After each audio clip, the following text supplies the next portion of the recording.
بسم الله الرحمن الرحيم الفاتحة حمد فينا رسول محمد بن عبد الله صلى الله عليه وعلى آله وصحبه وسلم أن الدرجة في الجنة وينفعنا بأسرارهم وأنوارهم وفي الدين والدنيا والآخرة خصوصا إلى رؤيا المهجر الله بن عيسى وإلى رسول الأعظم الفقيه مقدم محمد بن علي بعلوي وعصيم وفريما وخصوصا إلى رسول بالأنفاس الحبيب عمر بن عبد الرحمن العطاس وإلى روح عبد الله البارس وإلى روح شبيب بالإرشاد الحبيب عبد الله بن الحداد وإلى روح الإمام الشافعي رضي الله عنه الإمام مالك وإلى الإمام حسين رضي الله عنه الحنفي محمد رضي الله عنه وإلى روح مؤلف هذا الكتاب الحبيب عبد الله بن حسين طاهر محمد بن حازم بعلوي أن الله يغفر لهم ويرحمهم ويدرجاتهم في الجنة وينفعنا بأسرارهم وأنوارهم وعلوم بالدين والدنيا والآخرة ويجعل من حزبه ويرزقنا محبتهم ويدفعنا ملتهم في زمرة بالعافية وسلامة لهم الفاتحة. أعوذ بالله من الشيطان الرجيم. بسم الله الرحمن الرحيم.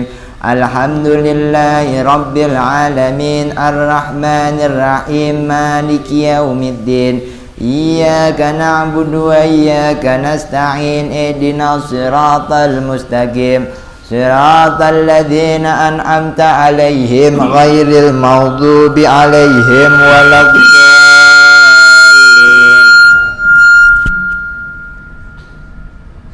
Sonic mana?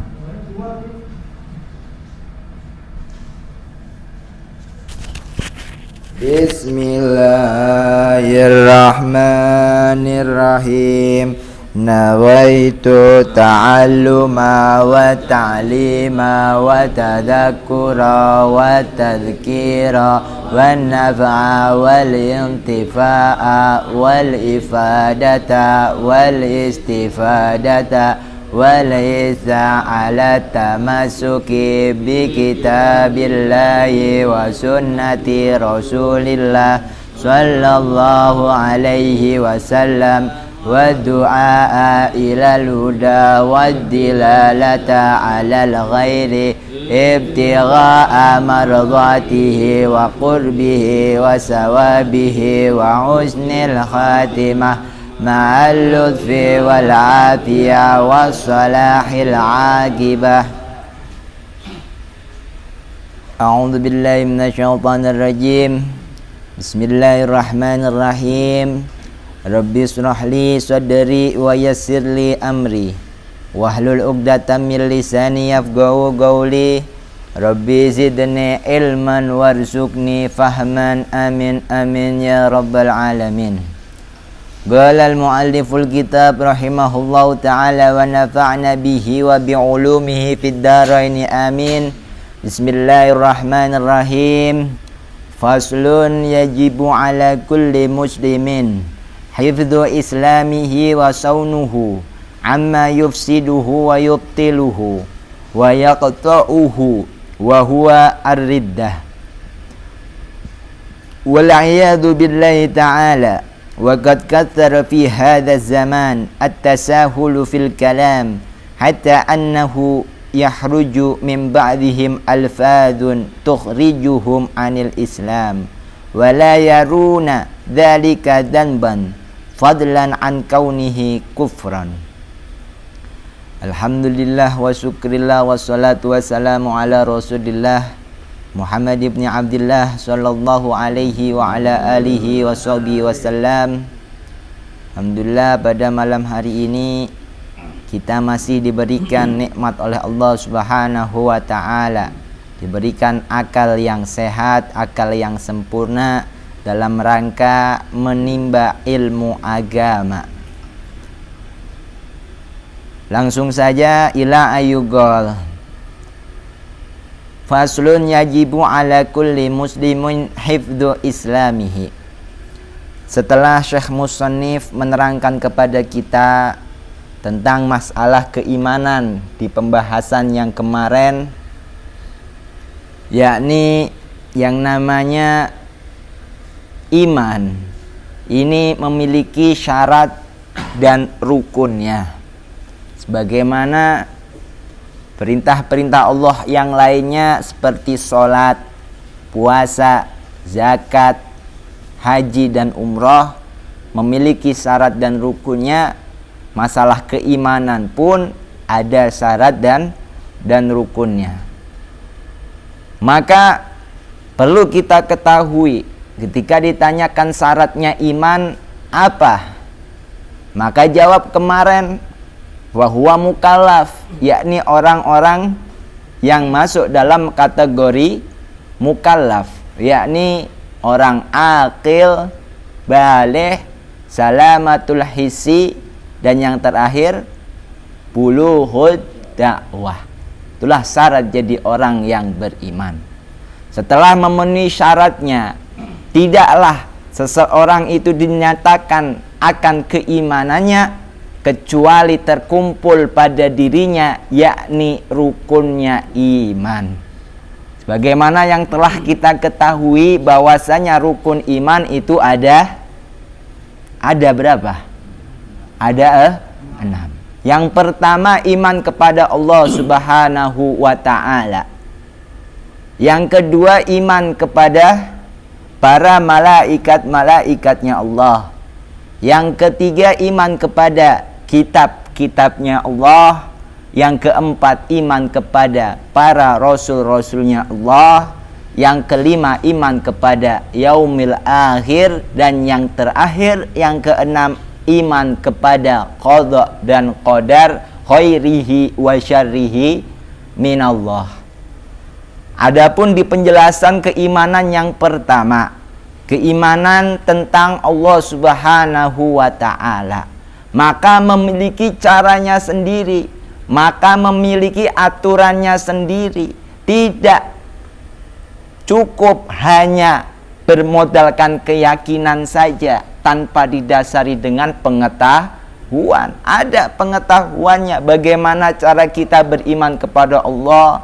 Maka diterangkan oleh ulama-ulama ahli tauhid kita bahwasanya la budda, mau nggak mau harus kamu itu kenal min sifatillahi ta'ala, tahu daripada sifat-sifatnya Allah Subhanahu wa ta'ala, mengimani adanya Allah, mengimani adanya sang pencipta alam semesta, mengimani adanya sang pemberi rizki kita, tidak bisa terlepas dari pengetahuan kita tentang sifat-sifatnya Allah Subhanahu wa ta'ala. Maka belajar juga kita tentang pengetahuan wajibul wujud. Apa itu yang namanya wujud ketika dinisbatkan kepada Allah? Apa itu yang namanya qidam ketika dinisbatkan kepada Allah?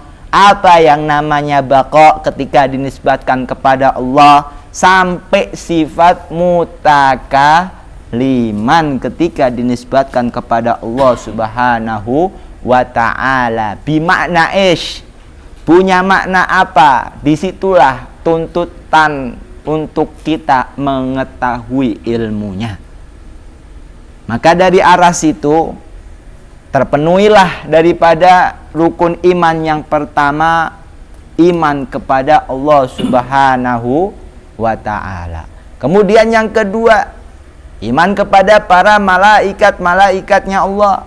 Kita juga harus tahu siapa itu para malaikat.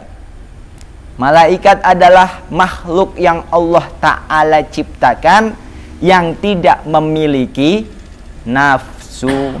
Berbeda sama kita manusia. Manusia masih memiliki hawa nafsu. Maka karena tidak memiliki nafsu, ketika Allah Ta'ala perintahkan malaikat untuk bersujud, maka dia akan bersujud ila yaumil qiyamah. Begitupun kita harus tahu, jangan sebagaimana pengetahuan atau keimanannya orang-orang Yahudi yang mengatakan jenis kelaminnya para malaikat. Malaikat itu ada yang laki, ada yang perempuan. Ini keimanan Yahudi.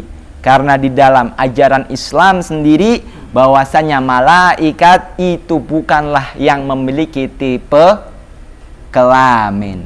La akla wala syurba lahum. Begitupun para malaikat itu tidak ada yang makan, tidak membutuhkan minum, wala naumalahum, juga para malaikat itu tidak ada yang tertidur. Ini sebagian sifat-sifat yang diterangkan oleh syariat yang dinisbatkan kepada para malaikatnya Allah Subhanahu wa ta'ala. Begitupun kita harus tahu bahwasanya para malaikat berjumlah la nihayatalah, tidak ada hitungan yang bisa diketahuinya. Saking banyaknya para malaikat yang Allah Ta'ala ciptakan. Tetapi kita sebagai orang yang beriman wajib mengetahui daripada 10 pemimpinnya para malaikat, yakni dari Sayyidina Jibril alaihissalam sampai Sayyidina Ridwan alaihissalam. Itu 10 malaikat yang menjadi pemimpin-pemimpin para malaikat yang lainnya. Begitupun keimanan kita kepada kitab-kitabnya Allah.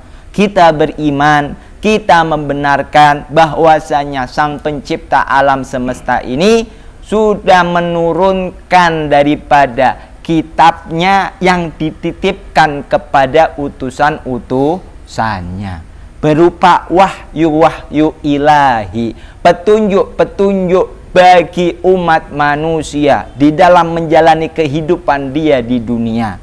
Di dalamnya berisi tentang bagaimana cara kita menjalani hidup di dunia ini biar tidak menjadi orang yang tersesat. Karena kita hidup di dunia ini, kalau digambarkan kita ini masih dalam keadaan di hutan belantara, nggak tahu arah, mana yang benar, mana yang salah, mana yang sesuai, mana yang nggak sesuai. Maka Allah turunkan kitab untuk menjadi petunjuk, kompas kita untuk keluar dari ketersesatan tersebut menuju jalan yang selamat. Yang mana kitab-kitab Allah diturunkan ada 4. Tapi kalau mushaf lembaran-lembaran itu ada banyak. Yang wajib kita ketahui, kitab itu ada 4. Yang pertama adalah Taurat, Zabur, Injil, dan juga Al-Quran. Kita mengimani bahwasanya Taurat itu kitabullah, Injil pun adalah kitabnya Allah Subhanahu wa ta'ala. Jangan sekali-kali kita mengingkari bahwasanya Injil itu bukan kitabnya Allah Ta'ala. Injil itu kitabnya Allah, wahyu dari Allah. Akan tetapi sebagaimana kepercayaan keimanan kita, Injil yang sekarang sudah tidak murni lagi. Sudah banyak tangan-tangan kotor yang menjahili atau merubah kandungan daripada wahyu dalam kitab Injil. Berbeda kalau pada zaman sekarang, sebagaimana kemurniannya Al-Quran, karena Allah Ta'ala langsung yang menjamin daripada keasliannya Al-Quran. Kalau kita mau menelitinya, bagaimana tasniful kitab atau dituliskannya kitab, itu menjamin daripada keaslian kitab tersebut. Seperti sejarah menyatakan bahwasanya Injil sendiri baru dituliskan bukan ketika waktu Nabiullah Isa alaihissalam itu sedang diutus. Akan tetapi 300 tahun dalam sejarah baru yang namanya kalam-kalamnya Nabiullah Isa berupa wahyu dari Allah itu baru dituliskan. Dari arah 300 jarak yang sangat panjang ini pun sudah menimbulkan keraguan bahwasanya bisa saja yang ditulis itu memang wahyunya Allah, dan bisa saja yang ditulis itu bukan wahyunya Allah Ta'ala. Dari arah penulisannya aja, zamannya aja sudah berbeda. Berbeda halnya dengan Al-Quran. Yang namanya Al-Quran itu ditulis ketika kapan? Ketika Rasul Shallallahu Alaihi Wasallam itu masih hidup. Udah ditulis ketika datang wahyunya Allah. Para sahabat menulisnya walaupun belum terkumpul. Ada yang pada dedaunan, pelapah korma, kulit-kulit hewan, ada yang di bebatuan. Pada masa Sayyidina Abu Bakar As-Siddiq mulai dikumpulkan itu naskah-naskah Al-Quran sampai disempurnakan pada zamannya Sayyidina Utsman alaihi salam. Dari arah situ kita bisa yakin bahwasanya yang termaktub di dalam Al-Quran ini masih murni berupa wahyu dari Allah Subhanahu wa Ta'ala. Dari segi keilmiahan saja tidak ada kecacatan sedikit pun tentang keoriginalan Al-Quranul Karim. Kalau yang lainnya secara sejarah Injil aja 300 tahun. Sekarang sangat susah. Umpamanya nggak usah 300 tahun. Berjarak 100 tahun aja sudah kacau. Kayak contoh Soekarno umpamanya ya. Soekarno udah ada 100 tahun belum? Taruhlah kurang lebih 100 tahun gitu. Di zaman sekarang mau mengumpulkan seluruh omongannya Soekarno, susah nggak kira-kira? Nyari sumber-sumbernya itu sudah susah belum? Sudah susah. Bagaimana yang bicaranya 300 tahun, yang cuman masih 1 abad aja itu sudah kesusahan untuk menentukan keoriginalan manuskripnya gitu. Kau wajib. Walaupun demikian kita beriman bahwasanya Taurat, Injil, Zabur dan Al-Quran ini adalah kitab-kitab dari Allah Subhanahu wa Ta'ala. Kemudian beriman juga kita kepada Rasul Shallallahu Alaihi Wasallam bahwasanya Sang Pencipta alam semesta ini mengutus satu manusia, mengutus golongan dari kalangan orang-orang yang sangat mulia martabatnya, yang sangat sempurna kepribadiannya, yang diamanatkan membawa wahyu ilahi, yakni para rasul-rasulnya Allah Subhanahu wa Ta'ala. Ada perbedaan sedikit antara rasul dengan nabi. Kalau umpamanya nabi itu lam yu'mar bitablighihi, tidak diperintahkan untuk menyampaikan syariat, akan tetapi kalau rasul yu'maru bitablighihi, diperintahkan untuk menyampaikan syariat. Makanya jumlahnya nabi itu lebih banyak daripada rasul. Dari arah takrifan ini, tiap-tiap rasul itu pasti magomnya nabi, akan tetapi tiap-tiap nabi belum tentu seorang rasul. Jumlah keseluruhan nabi yang diberitakan secara globalnya ada 214.000 nabi, akan tetapi jumlahnya rasul yang diberitakan secara globalnya itu ada 314, ada yang ngomong 315, bainal ulama ikhtilaf. Kan tetapi dari jumlah seluruhnya ini yang wajib terperinci kita tahu ada 25 nabi. Kita beriman terhadap Rasul Shallallahu Alaihi Wasallam. Kita beriman kepada nabi-nabinya. Kita beriman kepada utusan-utusannya. Cara berimannya bagaimana? Dengan cara mengenali. Dengan cara mengenali. Bagaimana kita mau beriman kepada sesuatu yang tidak kita kenali? Maka wajib kita mengenal daripada sifat-sifatnya Rasul Sallallahu Alaihi Wasallam. Berapa banyak orang pada zaman ini bermodalkan keimanan secara lisan saja tanpa ada pengetahuan tentang sosok utusan, yang ujung-ujungnya perkataan menghinakan derajat kerasulan. bisa babi jahlihi, karena sebab kebodohan dia akan derajatnya para utusan-utusan Allah Subhanahu wa ta'ala.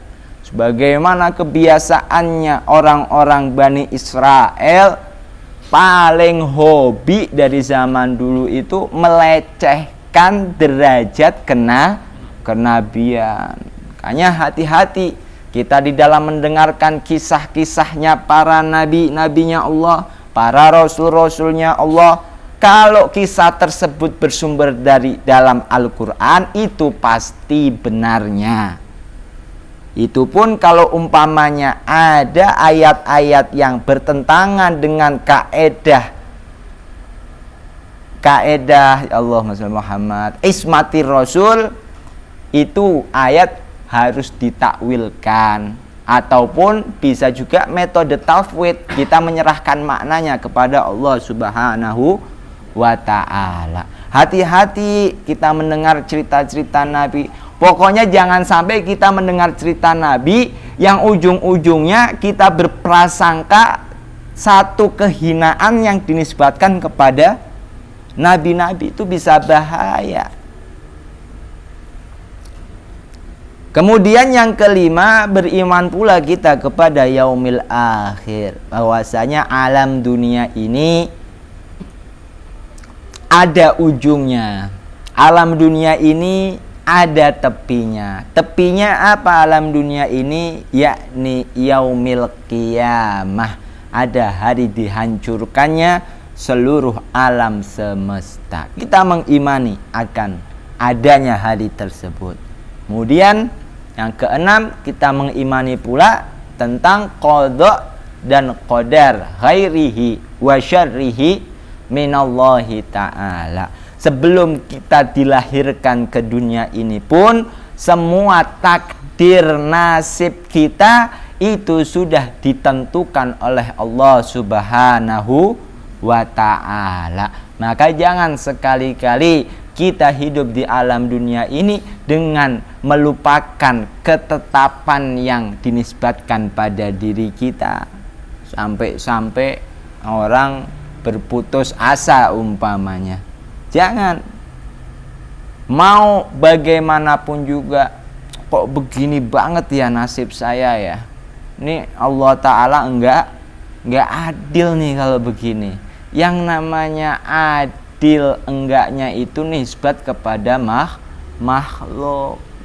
Allah Ta'ala itu adil, bahkan maha adil, menempatkan sesuatu pada tempatnya. Ya porsi kamu ya segitu dikasih sama Allah Ta'ala, berbeda dengan porsinya orang lain. Masalahnya mengartikan keadilan itu sudah salah. Namanya adil, dia pikir itu sama rata. Dia nggak bakal menemukan keadilannya Allah Ta'ala kalau begitu. Sedangkan yang namanya adil, pengertiannya apa? Menempatkan sesuatu pada tempatnya. Umpamanya seorang bapak memiliki 3 orang anak. Yang pertama SD, SMP, SMA. Ini bapaknya pingin adil, ngasih uang jajan semuanya 5.000 semuanya. Malah adil nggak sama ratanya? Nggak adil. Sebab apa? Tidak menempatkan sesuai pada tempatnya. Porsinya tuh kalau SD kasihnya segini, SMP segini, SMA segini, baru itu yang namanya adil. Kita hidup di dunia ini, jangan sekali-kali melihat apa yang Allah Ta'ala berikan kepada orang lain. Memiliki porsinya masing-masing. Kita diberikan sama Allah, ini yang terbaik buat diri kita. Keadaan sekarang ini adalah keadaan yang terbaik buat diri saya. Karena mungkin kalau saya diberikan seperti yang Allah Ta'ala berikan kepada fulan, saya nggak bakal kuat. Malah justru mendatangkan kemadharatan yang lebih kepada diri saya. Maka keadaan saya yang sekarang ini keadaan yang paling baik yang Allah Ta'ala berikan kepada diri saya.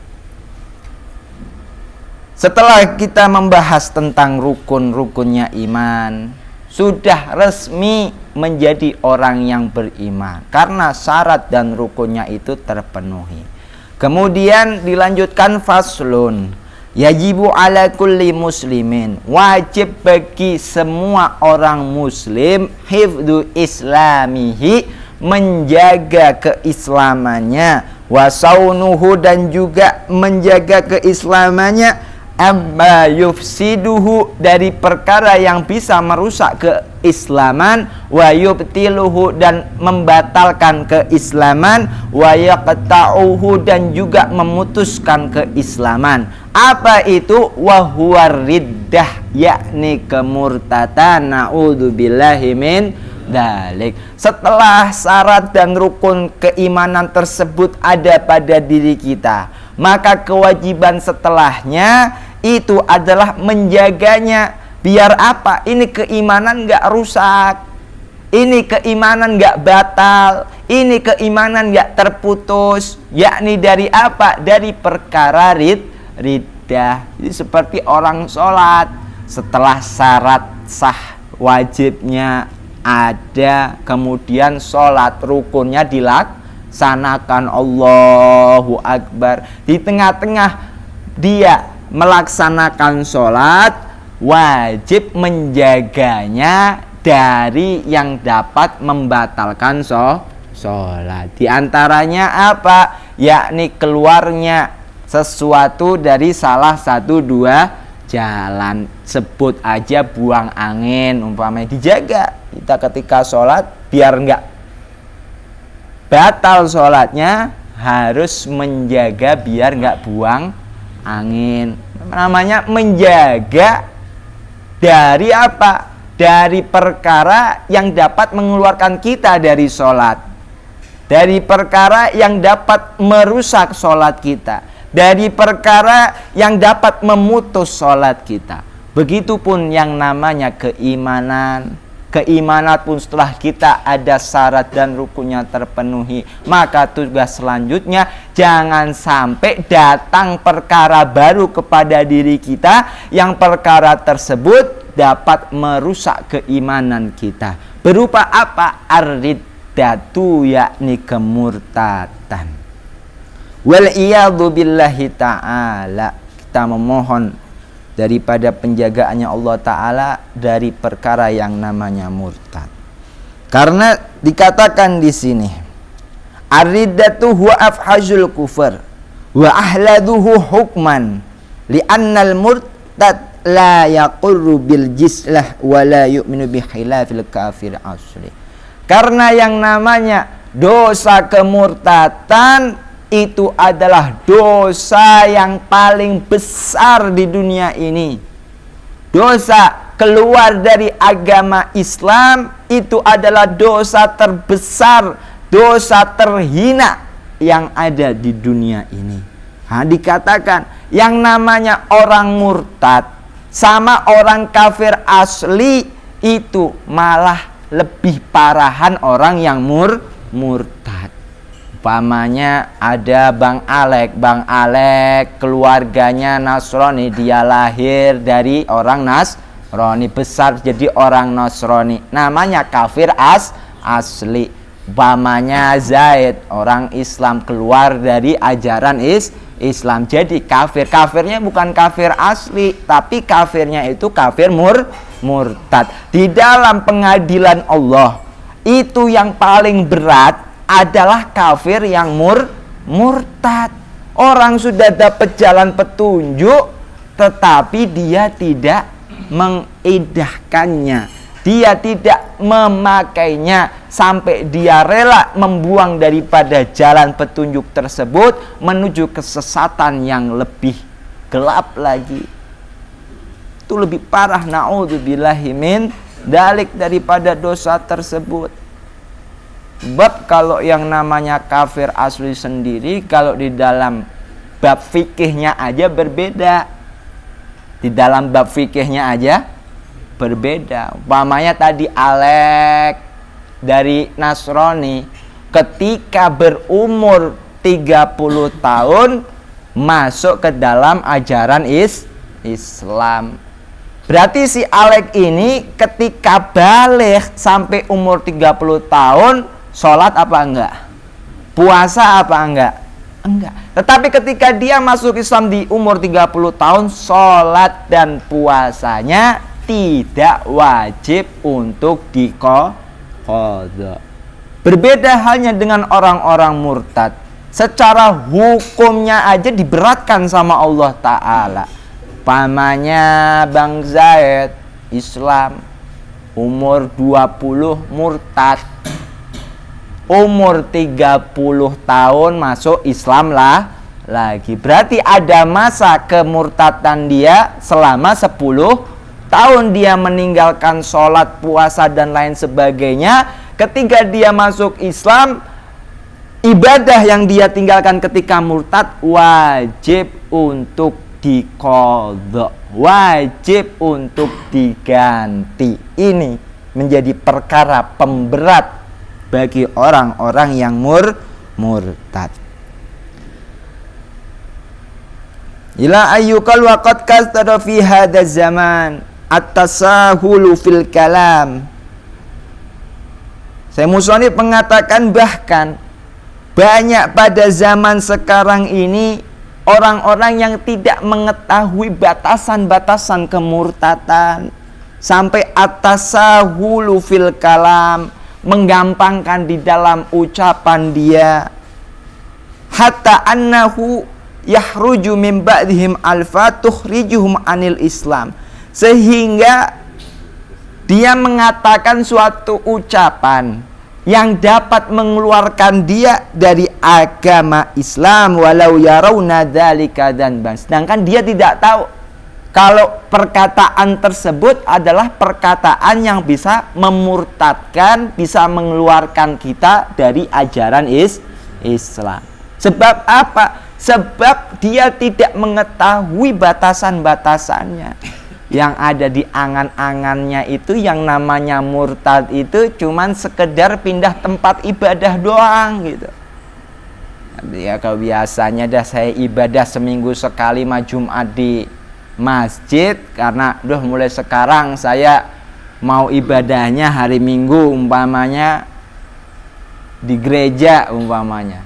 Resmi saya keluar dari ajaran Islam, saya mau jadi Nasrani, saya mau jadi Yahudi, saya mau jadi Hindu, Buddha, dah resmi. Dikira yang namanya murtad itu bentuknya cuman demikian saja. Saking apa? Dia tidak mengetahui batasan-batasannya.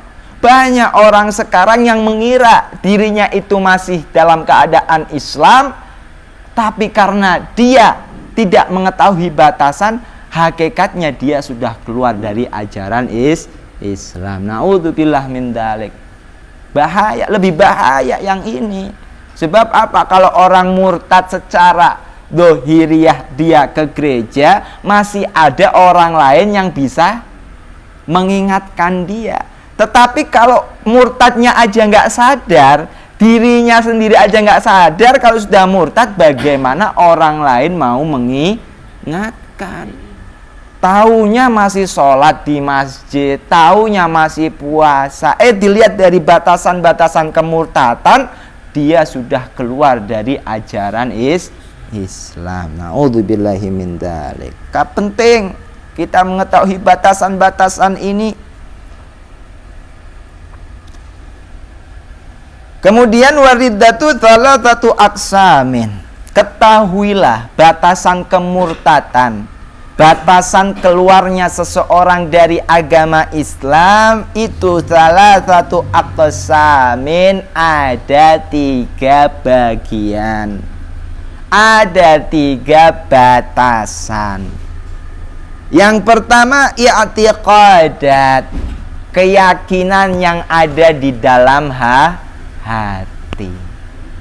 Boleh ucapan dia luar biasa thayyib, luar biasa bagus, fisik dia, dohiriyah dia min a'malis salihah, mengerjakan amal-amal yang soleh. Tapi dari batasan i'tiqad, dari batasan keyakinan, itu ada yang dia yakini, yang mana perkara tersebut menjadi sebab daripada keluarnya dia dari ajaran Islam. Na'udzubillah min dzalik.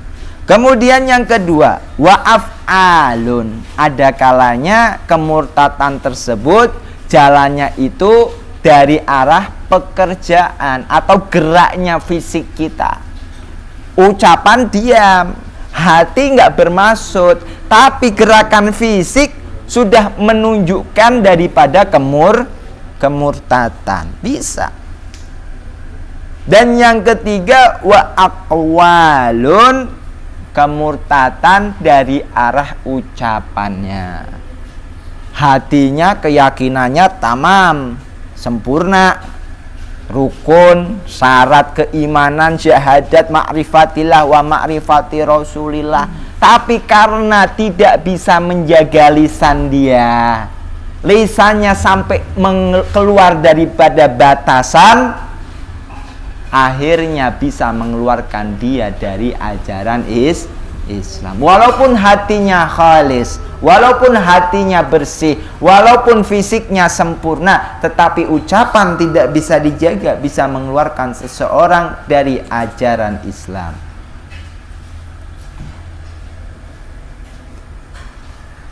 Wa kullu qismin yatasha'abu sya'ban katsirah.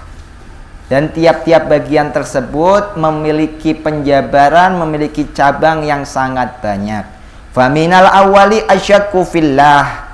Maka yang pertama, murtad dari arah i'tiqadiyah, murtad dari arah keyakinan. Apa? Asyakku fillah, ragu tentang adanya Allah Subhanahu wa ta'ala. Sampai-sampai di dalam hatinya itu timbul keraguan. Bener ada nggak sih ya sang pencipta alam semesta ini? Allah Ta'ala itu ada apa? Apa enggak ya? Ngomong ada nggak pernah saya lihat. Ngomong nggak ada, tapi orang tua saya ngomongnya ada. Lah, ini bahaya. Asyakku fillahi, ragu akan adanya sang pencipta alam semesta ini, yakni Allah, bisa mengeluarkan seseorang keluar dari ajaran Islam.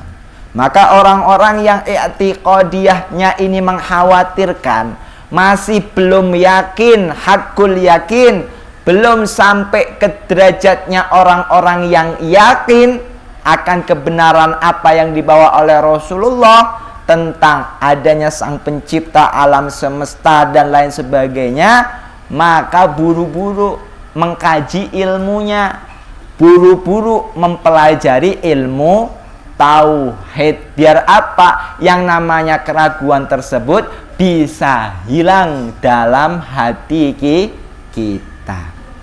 Kemudian aufi rasulihi, ragu akan diutusnya Rasulullah Shallallahu Alaihi Wasallam. Ragu, nggak perlu mengatakan, nggak perlu mengatakan, cuman ragu doang hatinya. Dia tidak yakin kalau Rasulullah itu adalah utusan dari sang pencipta alam semesta. Masih ada keraguan. Jangan-jangan yang namanya Islam ini yang dibawa oleh Nabi Muhammad ini adalah caranya orang Arab untuk jajah Indonesia. Ada yang berpemahaman begitu? Ada. Ya Allah, ini sampai, ini akalnya kemana sih orang-orang begini itu? Ngakunya masih Islam. Saking bencinya sama orang Arab untuk menunjukkan ghirah daripada kebangsaan dia, sampai melewati batasan-batasan ini gitu. Ini bahaya kalau udah begitu. Banyak yang begitu. Akhir zaman ini, makanya orang mau selamat di akhir zaman ini jangan sekali-kali jauh dari majelis taklim. Udah jangan sekali-kali jauh dari majelis taklim. Kamu boleh jauh sama anak kamu, kamu boleh jauh sama istri kamu, tapi satu perkara yang jangan sampai kamu jauhi, yakni majelis taklim. satu tempat yang di dalamnya dibahas masalah ilmu agama. Jangan, kunci selamat buat zaman sekarang udah. Jauh sedikit udah, ya Allah, ini Dajjal belum keluar aja udah begini fitnahnya. Ya, Dajjalnya belum keluar aja fitnahnya udah begini. Apalagi nanti, naudzubillah min dzalik, jangan sampai kita bertemu sama Dajjal. Kemudian awil Quran, ragu akan tentang kebenarannya Al-Quran. Awil yaumil akhir, ragu akan kebenarnya hari kiamat. Awil jannati awin nar, ragu akan kebenaran adanya surga dan neraka. Surga neraka ini cuma cerita doang, cuman mitos doang. Mitos yang benar ini kita orang kalau umpamanya mati ini berengkarnasi. Kalau umpamanya kehidupan sebelumnya itu baik, ya bisa reinkarnasinya itu keluar dari rahim-rahimnya manusia. Tapi kalau kehidupan sebelumnya itu jelek, bisa berengkarnasi jadi cut pakai, atau enggak ucing, atau enggak sunggokong. Nah ini daripada pemahaman-pemahaman yang ingin mengingkari adanya surga dan neraka. Muter aja kehidupan kita ini. Enggak, di dunia itu cuma sebentar. Set kamu finish sampai pintu kematian, kesananya sudah beda alam lagi. Tinggal ambil rapotnya aja atau hasilnya. Amal baik, insyaallah surga, amalnya buruk neraka. Nah, yakin, jangan sekali-kali pun ragu. Mentang-mentang habis nonton film Kerasakti, jadi masih kebayang-bayang gitu hayalannya. Iya juga ya, nih alam semesta ini hakikat kehidupan itu begitu ya. Sampai menyidrai apa yang ada di dalam keyakinan dia tentang apa yang disampaikan oleh Rasul.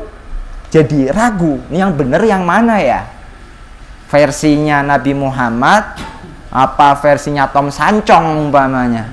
Ini ragu aja, nggak perlu kamu ngatain yang benar Tom Sancong gitu umpamanya. Nggak perlu ragu aja sudah mengeluarkan kamu dari ajaran Islam. Penting sekali ngaji itu. Awit thawabi awil iqab, yakin ada pahala. Awil iqabi, yakin pula ada siksa.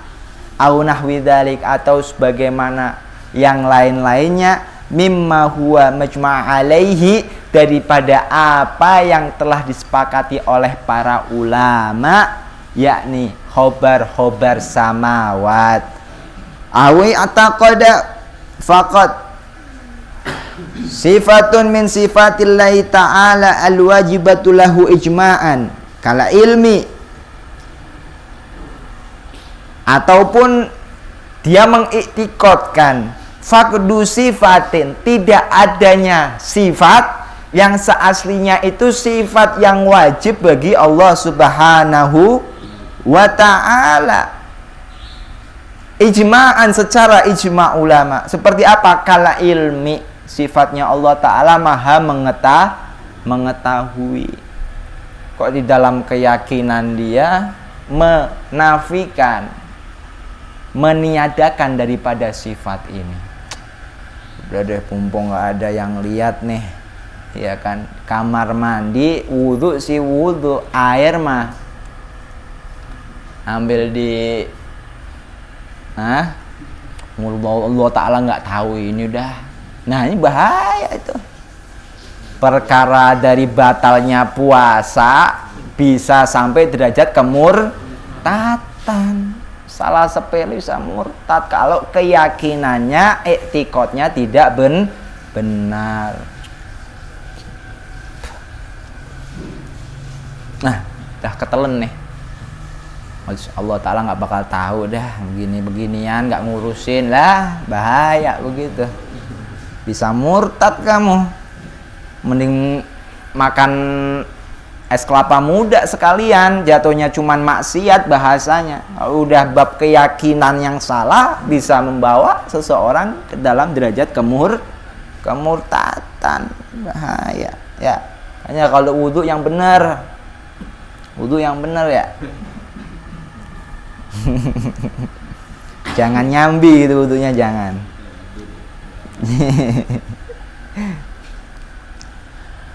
Au nasabalahu sifatun yajibut tatsrihi anha ijma'an.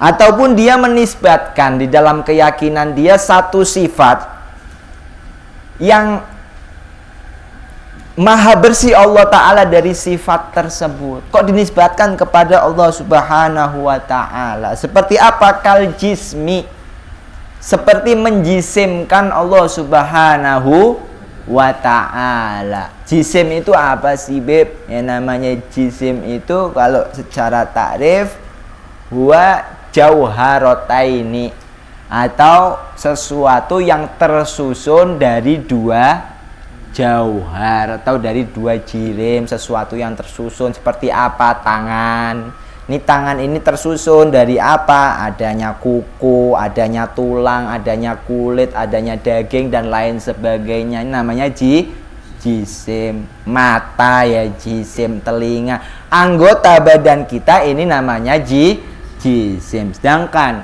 Allah Subhanahu wa Ta'ala sang pencipta alam semesta ini maha suci dari persifatannya makhluk. Dia mengatakan Allah Ta'ala itu punya tangan, Allah Ta'ala itu punya kaki. Sholat Allahu Akbar, fisiknya, badannya bagus, amal soleha, ucapannya bagus, zikir kepada Allah, Bismillahirrahmanirrahim, fasih, bagus lagi, enak didengarnya. Tapi hatinya, keyakinannya masih menjisimkan Allah Subhanahu wa Ta'ala. Dalam angan-angannya dia menyembah ini sosok yang besar, yang lagi melototin dunia. Kerjaannya sepertiga malam naik turun, naik turun, naik turun. Ini hati-hati. Ya, kalau kan ada ayat Al-Qur'annya, Beb. Ayat Al-Qur'an pasti benarnya. Mustahil yang di Al-Quran ini kok salah. Tapi kalau pemahaman kamu itu bisa saja salah. Yadullahi fawqa aidihim, tangannya Allah Ta'ala itu di atas tangan para hambanya. Kan ada di Al-Quran Allah Ta'ala punya tangan. Benar, tapi makna yadun, makna tangan di situ itu apa? Maknanya kalau kamu mengartikan sebuah jisim, anggota badan, ya kamu sudah salah di dalam etikot kamu.